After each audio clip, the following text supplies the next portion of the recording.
सद्गुरु श्री ब्रह्म चैतन्य महाराज गोंदवलेकर, इनका प्रवचन 22 फरवरी। निर्हेतुक कर्म में भगवान।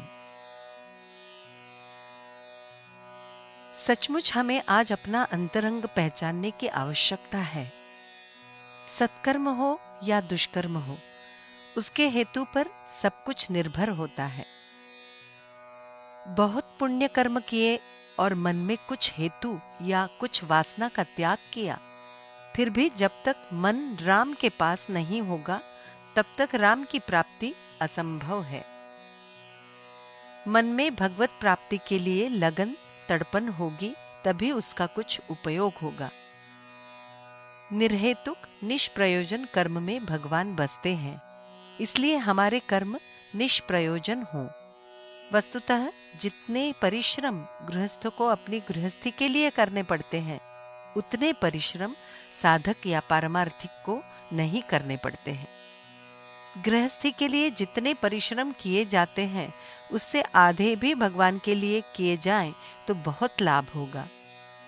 जिस स्थिति में भगवान ने हमें रखा है, उस स्थिति में भगवान को पहचानना सहज संभव है, लेकिन हम विषय की ओर दृष्टि रखकर कर्म करते हैं और भगवत प्राप्ति नहीं होती, इसलिए दुखी होते हैं। इसके लिए क्या कहें? दानवों ने भगवान के लिए तपस्या की और समर्थ रामदास स्वामी जी ने भी की।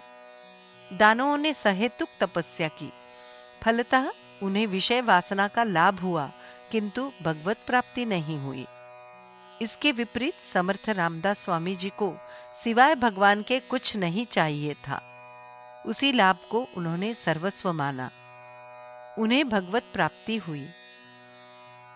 उत्कट प्रेम के कारण लगन और निष्ठा निर्माण होती है। भगवान को देखकर हमारी ये भावना होनी चाहिए, ऐसी वृत्ति प्रबल होनी चाहिए कि भगवान मिल गए, अब मुझे कुछ नहीं चाहिए, अब मेरी किसी भी बात की अभिलाषा नहीं है। ऐसी वृत्ति होगी तभी अहंकार की मृत्यु होगी। भगवान ने तो अपना हाथ आगे बढ़ाया ही है, हमारा ही हाथ उसके पास नहीं पहुंच रहा है। बुद्धि और पैसे की तुलना में सदाचरण का महत्व अधिक होता है।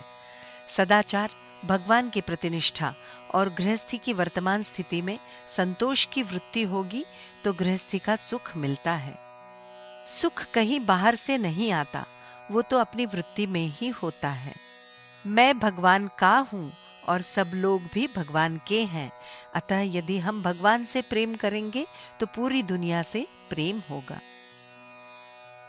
भगवान का प्रसाद हम ग्रहण करते हैं, तब प्रसाद के लड्डू में यदि कोई कड़वा बादाम आ जाता है तो भी हम वो खा लेते हैं।